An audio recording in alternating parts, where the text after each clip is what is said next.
Morning India. दोस्तों नमस्कार। दोस्तों आज की ये कहानी बहुत ही इंटरेस्टिंग होने वाली है, क्योंकि ये किसी की ज़िंदगी की एक सच्ची दास्तान है जो मैं आप लोगों से बताने जा रही हूँ। तो कहानी कैसी लगती है ये आप हमें कमेंट बॉक्स में कमेंट करके ज़रूर बताएं। कहानी के पसंद आने पर आप वीडियो को लाइक और चैनल को सब्सक्राइब जरूर करें। चलिए अब शुरू करते हैं आज की हमारी इस कहानी को। मैं जोया। मैं आज अपनी लाइफ की एक घटना आप लोगों से शेयर करने जा रही हूँ। मेरी उम्र वैसे अभी 23 साल की है। मेरी हाइट 5 फीट 3 इंच है। मेरा रंग घोड़ा है और ऐसे कहूँ तो ऊपर वाले ने मुझे बड़ी फुर्सत से बनाया है। अब ऐसा नहीं है मैं अपने आप की तारीफ कर रही हूँ, सब मुझे ऐसा ही कहते हैं। मैं खुलकर जीना पसंद करती हूँ, पर मेरे घर वालों को बंदिशों के चलते मैं ऐसा नहीं कर पाती हूँ।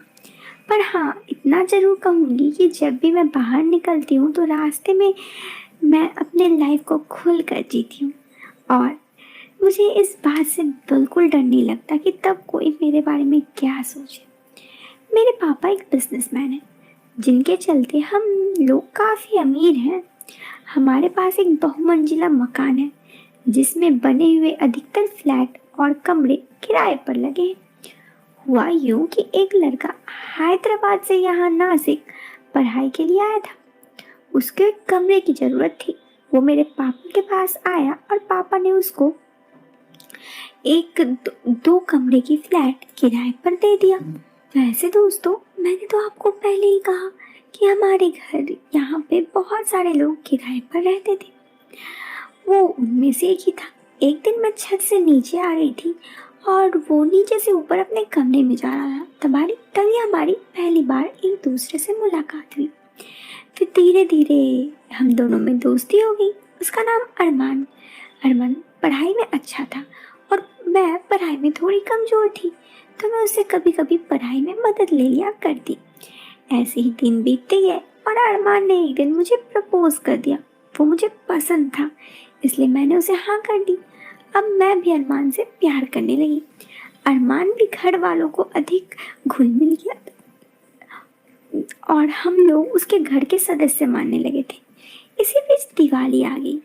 उस दौरान मेरे बड़े भैया की शादी तय थी। मैं आपको बताना भूल गई, मेरे घर में मम्मी पापा, 2 भैया और मेरी दीदी रहती है। भाई की शादी में बहुत काम होता।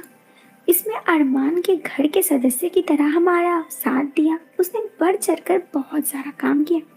शादी नजदीक आ गई थी तो घर में मेहमान आने लगे थे। घर में खुशियों और नाच गाना आदि शुरू हो गया था। फिर हल्दी की रात तो मेरी जिंदगी ही बदल गई। मेहमान बहुत सारे थे तो सबको सोने के लिए हमारे घर की जगह कम पड़ने लगे।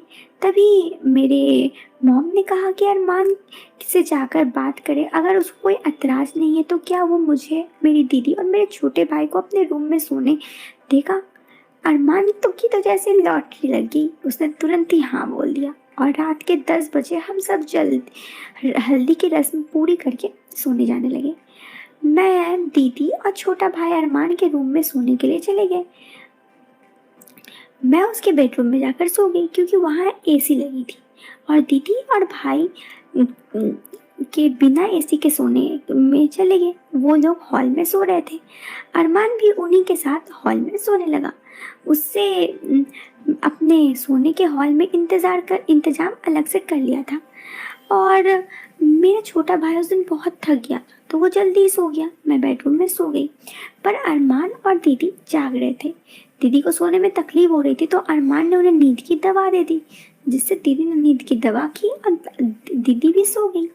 मुझे नहीं पता था आगे क्या होने वाला है। मैं अपने रूम में जाकर सोने लगी। तब अरमान मेरे पास आया और कहा, हेलो, तुम तो सो गई।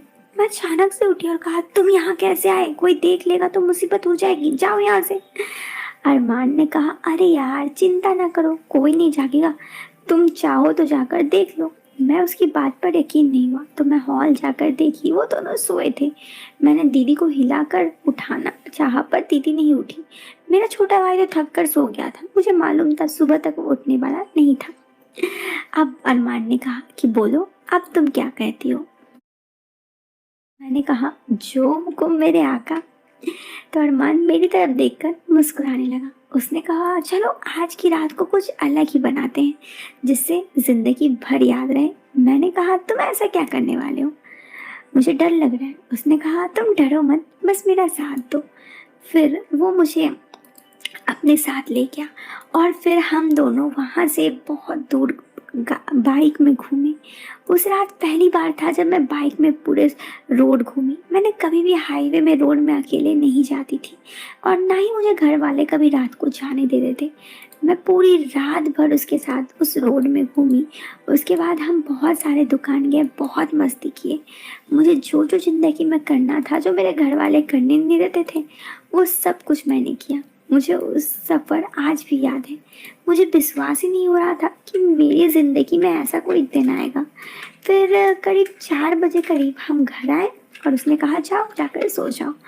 मुझे अरमान से प्यार होने लगा था। सच में वो बिल्कुल ही अलग था, वो औरों से बहुत अलग था।